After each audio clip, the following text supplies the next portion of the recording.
बेटी बचाओ, बेटी पढ़ाओ और बेटी बढ़ाओ, ये नारा जो भारत सरकार के प्रधानमंत्री माननीय नरेंद्र मोदी जी ने दिया, इसका असर कहीं ना कहीं हमें समाज में हर क्षेत्र में देखने को मिल रहा है। जी हाँ, नमस्कार, मैं अनूप दत्ता, न्यूज़ संघर्ष आज तक। दोस्तों, इस वक्त में हम मौजूद हैं हमारे श्री दिनेश सिंह जी के निवास पे, और हमारे साथ है ऐसे ही हमारे दीप समूह को गौरवान्वित करने वाली उनकी सुपुत्री बेटी अपूर्वा मौजूद हैं, उनकी माताजी मौजूद हैं। और जैसे कि आप जानते हैं कि अपूर्वा ने वो कीर्तिमान स्थापित किया है, वो अचीवमेंट इन्होंने हासिल की है कि जो परीक्षा है, नेट की परीक्षा है, जिसे national eligibility cum entrance test कहा जाता है, जो नेशनल राष्ट्रीय स्तर पे होता है, इसमें अपूर्वा ने, जो हमारी अंडमान की इसी धरती की दीप समूह की बेटी है, 720 में से 691 मार्क्स इन्होंने हासिल किया।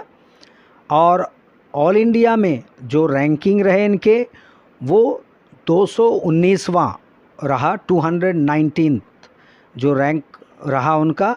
और जो इनके अपने कैटेगरी हैं, ये कैटेगरी में इनके जो रैंक रहे हैं वो 163वां, यानी 163 रैंक। जी हाँ, ये किसी भी पेरेंट्स के लिए, माँ बाप के लिए गर्व का विषय है।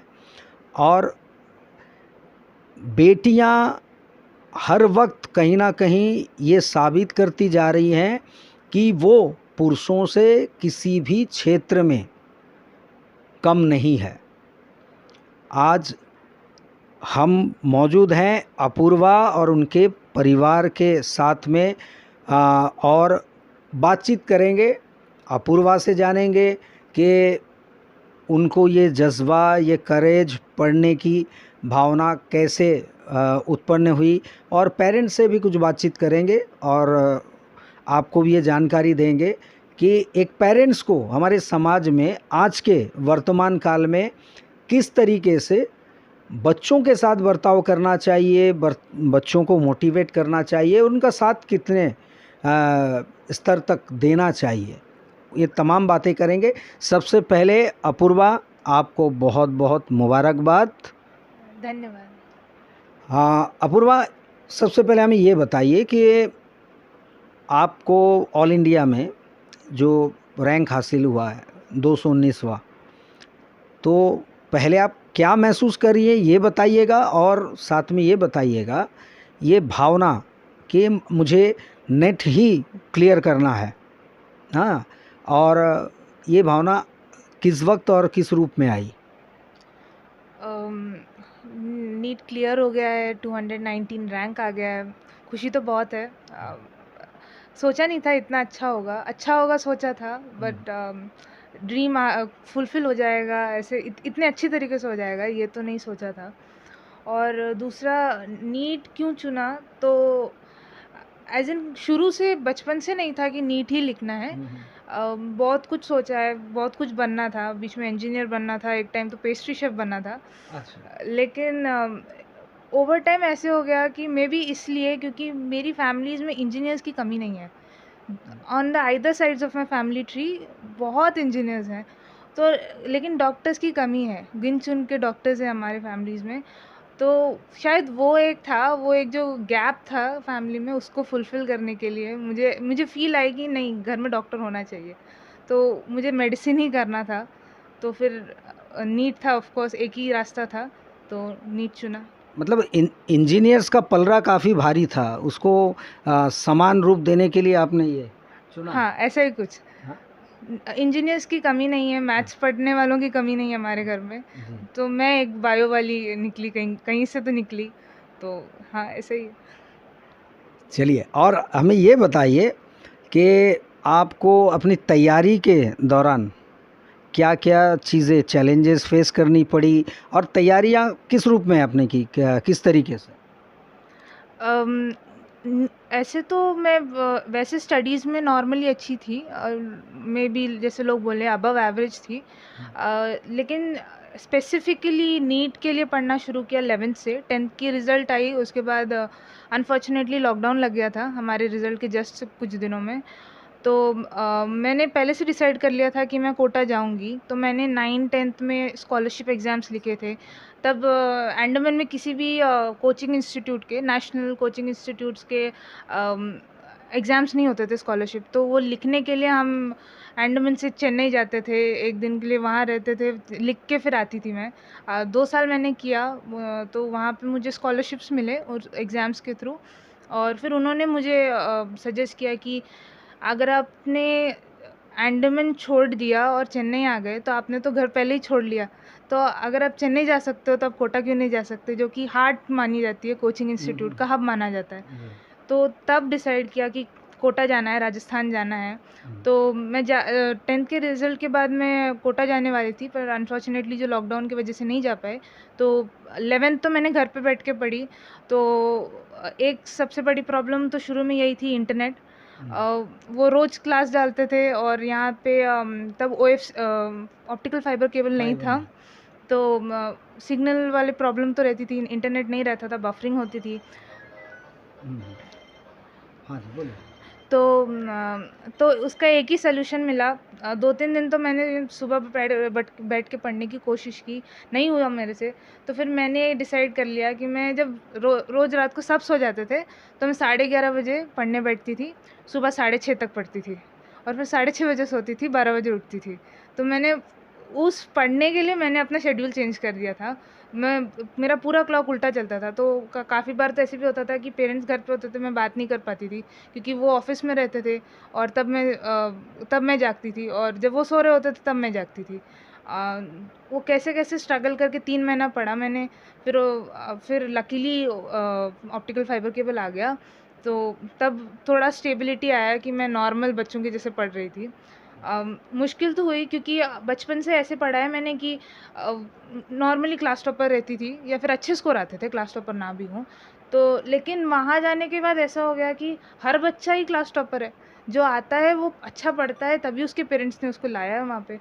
तो एक पहले तो सेटबैक जैसा लगा कि हाँ, मे बी कैपेबिलिटी है या नहीं है, खुद पे कॉन्फिडेंस के लिए टाइम लगा, लेकिन ओवर टाइम 1 साल लगा मुझे अपने ऊपर कॉन्फिडेंस गैदर करने के लिए। जब मैं कोटा गई, तो मुझे थोड़ा ज़्यादा कॉन्फिडेंस आया, ये देख के कि उनके कंपैरिज़न में मैं हार्ड वर्किंग हूँ काफ़ी, कि वो बगल के स्टेट से आते हैं, लेकिन उतना उनमें डिटर्मिनेशन नहीं है जितना मैं इतने दूर से आती हूँ। और वो फैक्ट कि मैं इतने दूर से घर छोड़ के आई हूँ, तो वो हमेशा एक फ्यूल रहता था कि नहीं, निकालना ही पड़ेगा, इस साल ही निकालना पड़ेगा, मैं ड्रॉप नहीं ले सकती, इतना तो पहले ही सैक्रिफाइस कर चुकी हूँ।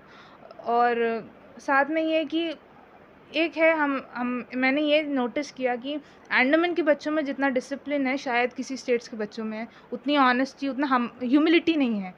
और वो एक मेरे अंदर हमेशा से थी, जो वहाँ के लोगों ने भी नोटिस किया कि मेरे अंदर वो एक हम्बलनेस थी, डिसिप्लिन था मेरे अंदर। वो एक बड़ा की फैक्टर था, वो मुझे सक्सीड करने में बहुत मदद दिया है। चलिए, एक अच्छी बात आपने कही कि उन्होंने भी ये नोटिस किया कि अंडमान के जो बच्चे हैं बहुत हम्बल होते हैं। ये एक अच्छा संदेश भी है। और ये बताएं अपूर्वा कि जैसे पेरेंट्स, पिताजी जो हैं खुद शिक्षक हैं, तो इनके शिक्षक होने का आपको क्या फ़ायदा मिला?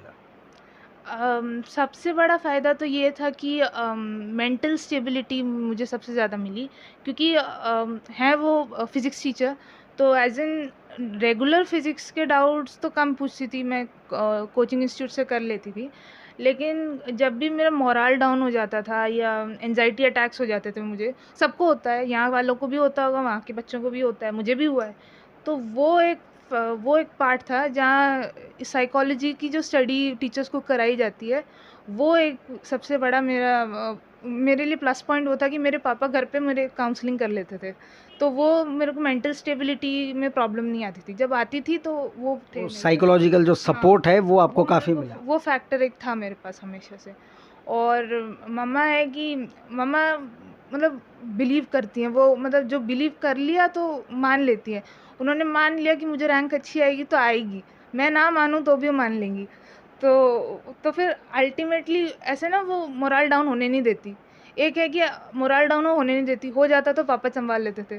तो मेरे लिए मेंटल बैलेंस का प्रॉब्लम नहीं होता था। एक चीज़ आप भी महसूस करती हो कि आपने अभी कहा मम्मा जो मान लेती है सो मान लेती है, ये भी एक तरीका होता है कि आपको बूस्टिंग करना, एनर्जी प्रोवाइड करना, कि इनडायरेक्टली आपके ऊपर प्रेशर आ रहा है, मतलब डायरेक्टली नहीं कर रहे हैं कि मुझे यकीन है कि मेरी बेटी रैंक लाएगी, तो ऑटोमेटिक शायद कहीं ना कहीं आपको दौड़ना पड़ रहा था और ज़्यादा मेहनत करनी पड़ रही थी, है ना?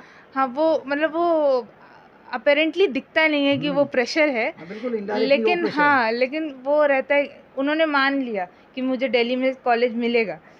मैं बोल रही हूँ मुझे नहीं मिलेगा, लेकिन मैं मान लेती हूँ कि मुझे दिल्ली में कॉलेज मिलेगा। तो अल्टीमेटली वो जब कभी ऐसा फ़ील आता है ना कि बस आज इतना बस है, तो आता नहीं दिल्ली में कॉलेज लेना ही पड़ेगा। तो उसके लिए तो करना ही पड़ेगा, उनका बात तो रखना पड़ेगा। नहीं तो इनका मोरल डाउन हो जाएगा, तो वो मेरे लिए बड़ी प्रॉब्लम हो जाएगी। तो वो एक फैक्टर भी मतलब है। खुद के चैलेंज को आपको दे देती हैं, है हाँ, ना? वो बताए बिना दे देती हैं। बताए बिना दे देती हैं। चलिए, इसके बाद एक अहम सवाल, जो पर्दे के सामने माता पिता, है ना, ये तो दिखते हैं जो आपके साथ खड़े हैं, है ना, आपको इनकरेज कर रहे थे ताकि आप यहाँ तक पहुँचे, ये अचीवमेंट आप प्राप्त करें, लेकिन कहीं ना कहीं एक सक्सेस के पीछे कुछ ऐसे किरदार भी होते हैं, जो दोस्त कह लीजिए या जो पर्दे के पीछे होते हैं। ऐसे आपके कौन थे जिन्होंने आपके साथी या आपके दोस्त, जिन्होंने आपको, आपके मोरल को कभी गिरने नहीं दिया, बल्कि सपोर्ट करते रहे? ऐसे देखें तो बहुत जन हैं। अगर अगर मैं एक साइड से शुरू करूँ तो जैसे मेरी फैमिली, तो उन्होंने कभी जैसे मेरी पूरी फैमिली तो वो बहुत ट्रस्ट करते हैं मुझे। मतलब मेरी रैंक आती नहीं आती तो भी वो खुश रहते। तो वो एक हमेशा एक फैक्टर रहता है कि मेरी फैमिली मुझ पे बहुत प्राउड है, तो वो गिरने नहीं देता है आपको। और दूसरा जैसे मेरी मम्मा, मेरी हेल्थ इश्यूज़ हैं, तो उसकी वजह से मेरी मम्मा को मेरे साथ रहना पड़ता था। कोटा में वो मेरे साथ थी। तो जब जितने टाइम वो मेरे साथ थी, वो लीव पे थी, चाइल्ड केयर लीव पे थी, तो उतने में उनके स्टाफ ने, उनके बॉस ने उनको उतना तो सपोर्ट दिया कि उनको वो हॉलीडेज़ मिले, उन पे वर्कलोड ना आए। जहाँ हो सकता वो मदद करती थी। तो उनके स्टाफ का भी एक तरह से रोल है मेरी बिल्कुल। पढ़ाई में। और जैसे मैं यहाँ थी, तो शुरू में जैसे मैंने बोला इंटरनेट कनेक्शन नहीं थे, तो एक तरफ तो मैं क्लास ही नहीं कर पाती थी, तो टीचर से डाउट पूछना तो फिर मेरे पॉसिबल ही नहीं था। तो उस टाइम में यहाँ के जो टीचर्स थे, मेरे टीचर्स थे, मेरे पापा के फ्रेंड्स थे, तो वो भी टीचर्स जो थे, तो उन्होंने सब मिलके मेरी मदद की। नहीं तो मेरे डाउट्स कभी क्लियर ही नहीं हो पाते 1 साल, तो वो 1 साल का लोड मैं अगले साल ले आ जाती। तो वो एक था कि कहीं न कहीं वो सब सपोर्ट है। और जैसे फ्रेंड्स की बात करें तो यहाँ पे मेरे जो फ्रेंड्स थे, 2-4 यहाँ वाले थे जो बीच-बीच में कॉल करते रहते थे। मैं यहाँ थी तब भी, वहाँ थी तब भी।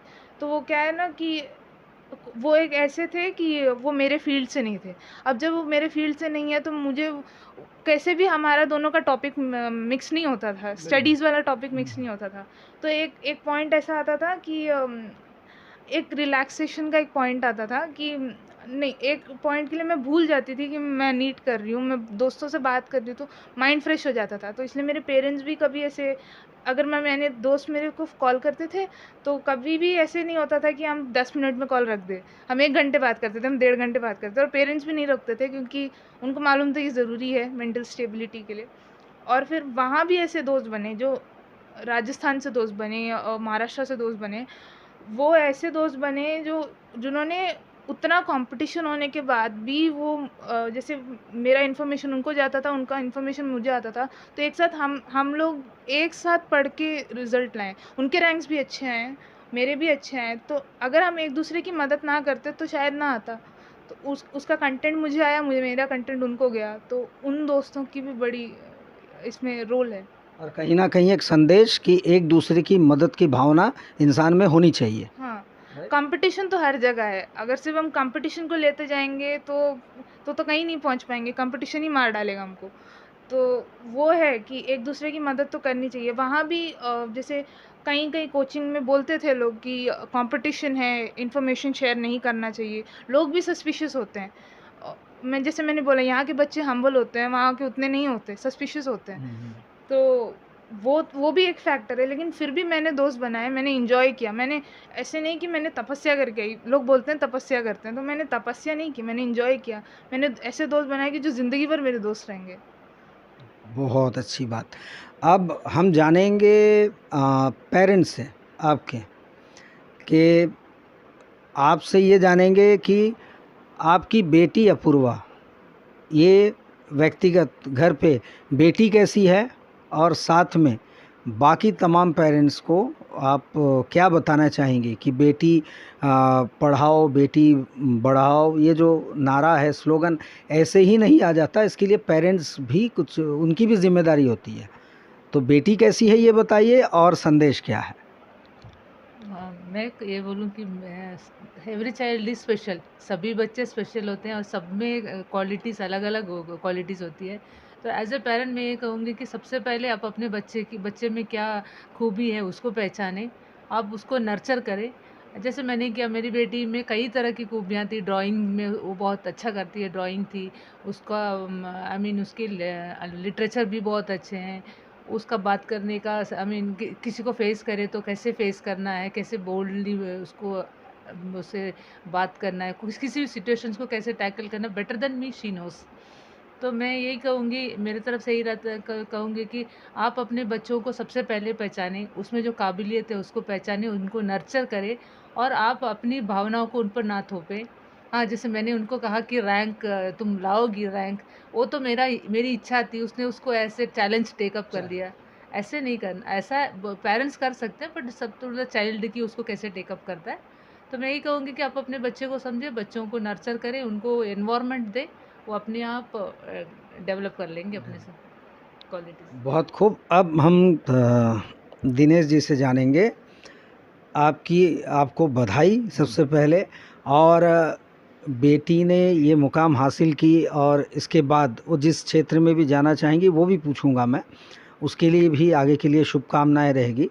तो आपको पेरेंट्स के तौर पे कितनी क्या महसूस हो रहा है, कितने प्राउड फील कर रहे हैं, और बाकी पेरेंट्सों को और बच्चों को क्या संदेश देंगे? देखिए, ऐसा है कि ये तो गर्व का अवसर है मेरे लिए जी।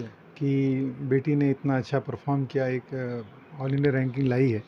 और सबसे बड़ी बात कि वो जो सपना देखी थी वो पूरा हो रहा है। तो मैं बाकी पेरेंट्स को यही कहना चाहूँगा, या जो मेरा अपना एक्सपीरियंस है वो बताऊँगा कि बच्चों का जो पैशन है उसको एक्सेप्ट कीजिए। उनके ऊपर अपना पैशन मत डालिए, क्योंकि बच्चे अपना पैशन अपनी काबिलियत से चुनते हैं। वो जानते हैं कि वो किस में अच्छे हैं और किस में बुरे हैं। अगर हम अपने पैशन को उनके ऊपर डाल देंगे तो शायद वो उनको पसंद ना हो, तो वो बेटर नहीं कर पाएंगे। तो उनको अपना भविष्य का जो भी कार्य क्षेत्र है उनको चुनने दीजिए, और ये उन पे ये आश्वासन लीजिए उनसे कि ठीक है, ये चीज़ चुना तो आपने है, लेकिन इसमें आपको बेस्ट करना है। हम अपना पैशन उनको देंगे तो वो बेटर नहीं कर पाएंगे, क्योंकि उनका इंटरेस्ट नहीं होगा। और कहते हैं ना कि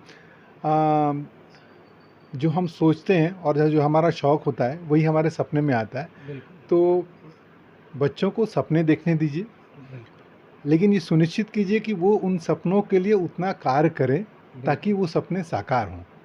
और एज ए पेरेंट हमारी भूमिका ये रहेगी कि हम पूरी श्रद्धा से उन सपनों को पूरा करने के लिए जो भी हमारा योगदान हो सकता है ज़रूर दें, और अपने बच्चे के साथ खड़े रहें, अच्छे में भी और बुरे में भी। और ये मान के चलें कि आपका बच्चा जो भी है वो अपनी तरफ से पूरी कोशिश कर रहा है। जहाँ मदद की ज़रूरत है ज़रूर कीजिए, लेकिन मानिए कि बच्चा जो है अपनी तरफ से पूरी मदद अपनी कोशिश कर रहा है और बेस्ट देने की कोशिश कर रहा है। ये नहीं है कि पाँचों उंगलियां बराबर हैं, सबने एक बराबर किया। मेरी बेटी ने अच्छा किया, कुछ बच्चियों ने इससे भी अच्छा किया है, कुछ बच्चियों ने इससे थोड़ा कम किया है, लेकिन सबने मेहनत तो पूरी की है और वो सबने अपने सपनों को पूरा करने के लिए किया। तो सपने देखिए, उनके पीछे भागने की कोशिश कीजिए और जो भी आपकी कंट्रीब्यूशंस हो सकती हैं उसको पूरा करने के लिए, अपने बच्चे को मदद करने के लिए अपने कार्य क्षेत्र से, अपनी क्षमता से जो भी है ज़रूर कीजिए। अभी हम वैसे भी दिनेश जी अपूर्वा से बात कर रहे थे, एक दिलचस्प बात कही। जब हमने पूछा कि बातचीत के दौरान पापा क्या कहते हैं, तो पापा क्या बनना है, आईएएस बनना है, क्या बनना, पापा ये कहते हैं, जो अच्छा भी लगा हमें, पापा ये कहते हैं बेशक क्लर्क ही बनो जी, परंतु बेस्ट क्लर्क बनना है। क्या बात सही है? बिल्कुल बिल्कुल। मैं भी एक शिक्षक हूँ, तो मैं सोचता हूँ कि मैं अगर शिक्षक हूँ तो मैं अपने बच्चों को बेस्ट दूँ। हो सकता है कि मुझसे भी बहुत अच्छे शिक्षक होंगे, लेकिन मैं जो भी हूँ अपनी पूरी काबिलियत से उनको दूँ। तो आप जिस फील्ड में जाएं, नंबर 1 पे रहें, अपनी छाप छोड़ जाए। बिल्कुल। आप हैं तो लोगों को लगे कि आप हैं, और आप जब नहीं हैं तब उनको लगे कि वो क्यों नहीं क्यों है। नहीं? बहुत खूब। और अपूर्वा, आपसे एक आखिरी, आपने कहा आप ब्यूरोक्रेट्स बनना चाहती हैं, राइट? और भावना क्या है, ब्यूरोक्रेट्स बने तो दिल में क्या इच्छा है कि कैसे काम मुझे करना है, ये आपको क्या लगता है? ब्यूरोक्रेट्स यूथ्स के लिए मान लीजिए करना हो, आप कुर्सी पे हो, यूथ्स को, आने वाले जनरेशन या वर्तमान जनरेशन या आने वाले जनरेशन, इनके लिए कुछ करना हो तो क्या करो? जैसे मैं ब्यूरोक्रेट बनना चाहती थी, और मुझे बस ब्यूरोक्रेट नहीं बनना। ब्यूरोक्रेट तो लोग ह्यूमैनिटीज़ पढ़ के भी बनते हैं, कॉमर्स पढ़ के भी बनते हैं। मुझे मेडिसिन करके ब्यूरोक्रेट बनना था, क्योंकि मैं सोचती हूँ कि ब्यूरोक्रेसी एक ऐसी फील्ड है जो आपकी लाइफ की हर एस्पेक्ट को कंट्रोल करती है। हम ना देखे अनदेखे तरीके से ब्यूरोक्रेसी हमारे ऊपर है। स्पेशली हम यूटी से हैं तो ब्यूरोक्रेसी ही है। तो ब्यूरोक्रेसी में मैं सोचती हूँ कि मेडिसिन के लिए एक बहुत बड़ा वैक्यूम है। मेडिसिन के रिप्रेजेंटेटिव्स ब्यूरोक्रेसी में कम हैं कंपेयर्ड टू बाकी फील्ड्स, क्योंकि लोग समझते हैं कि bureaucracy is only for rule और people's rule. But bureaucracy is like, अगर मैं as a doctor, as a medical student bureaucracy में घुसी, तो मैं उस एस्पेक्ट से, वो ह्यूमन फैक्टर जो होना चाहिए ब्यूरोक्रेसी में, वो ला सकूँगी। जैसे अभी कोविड-19 था, तो पूरे देश ने, अगर किसी ने अगर ध्यान से देखा वो, तो जितने ब्यूरोक्रेट्स ने काम किया, स्पेशली यूटी में हमारे काम किया, तो जिन ब्यूरोक्रेट्स की मेडिकल बैकग्राउंड थी, उन्होंने उसको बेटर टैकल किया दैन द प्लेन ब्यूरोक्रेट। ऐसा नहीं कि plain bureaucrats are not capable enough, वो केपेबल हैं, पर because medicine is not just a graduation, it's an ideology, it's a mindset जो डेवलप होता है। मुझे वो माइंडसेट डेवलप करके ब्यूरोक्रेसी में घुसना है, ताकि मैं वो एक चेंज ला सकूं। और जहाँ तक यूथ का सवाल है, तो जैसे कोई टॉपर्स बोलते होंगे कि इतना पढ़ना है, ये पढ़ना है, वो पढ़ना है, तो मैं बोलती हूँ कि पढ़ना ज़रूरी नहीं है, वो करना है जो दिल करता है, जो दिल बोलता है वो करना है। जैसे मैंने बोला कि मुझे पेस्ट्री शेफ बनना था, मुझे बेकिंग पसंद है, तो अगर मेरा दिल उतना स्ट्रॉन्ग होता उसके लिए, तो मैं पेस्ट्री शेफ बन जाती। और वो है कि मेरे पेरेंट्स ने मुझे फ़ोर्स नहीं किया मेडिसिन कर लो, इंजीनियरिंग कर लो, क्योंकि अगर ऐसे देखा जाए तो मेरे घर में इतने इंजीनियर्स हैं, तो मुझे फ़ोर्स होना चाहिए। मेरी मम्मा इंजीनियर है, लेकिन मुझे कभी फ़ोर्स नहीं किया मैथ्स पढ़ने के लिए। तो वो एक है कि जो करना है बेस्ट करो, नहीं कर सकते तो नहीं करो। अगर पेरेंट्स फ़ोर्स भी करें तो समझाओ, क्योंकि at the end of the day आप नहीं चाहोगे कि जब आपका आखिरी टाइम होगा तो आप ये अपने पेरेंट्स को बैठ के कोसो। क्योंकि अगर जैसे मैं मेडिसिन कर रही हूँ, तो अगर मैं मेडिसिन करके कुछ नहीं भी बनी तो मैं खुद को कोसूंगी ज़िंदगी भर, ऐसा नहीं कि अपने पेरेंट्स को बैठ के कोसूंगी। तो वो उसके लिए काम करो कि कुछ भी करना है अपने लिए करना है, क्योंकि अगर हम अपने लिए करेंगे तो ऑटोमेटिकली अपने पेरेंट्स के लिए कर लेंगे। अगर हमें सक्सेस आएगी तो उनको तो खुशी आएगी। तो वो एक है, खुद के लिए करो, अच्छा करो, नहीं कर सकते हो तो मत करो, जो जो अच्छा लगता है वही करो। बहुत बहुत शुक्रिया। और अपूर्वा, आपको, आपके पेरेंट्स को एक बार फिर से बधाई, और आने वाले आपके उज्जवल भविष्य की कामना करते हैं। उसके लिए हमारे जो आशीर्वाद है हमेशा आपके साथ रहेगा।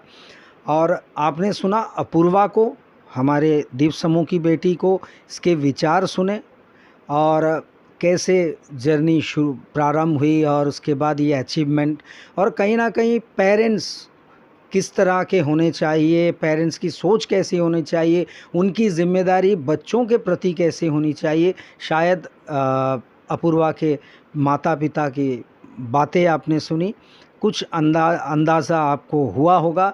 और हम उम्मीद करेंगे कि बेटी पढ़ाओ बेटी बढ़ाओ, और ये स्लोगन को आप तमाम लोग भी, तमाम पेरेंट्स सार्थक करें, ताकि आप भी अपने बेटी के महत्वाकांक्षा को पूर्ण करने में सहयोगी बने, और वो अपने जीवन में, उनके जीवन का कोई अर्थ जो हो वो खोज निकालने में आप प्रेरणा स्रोत बने और आपकी मदद उन तक पहुँचे।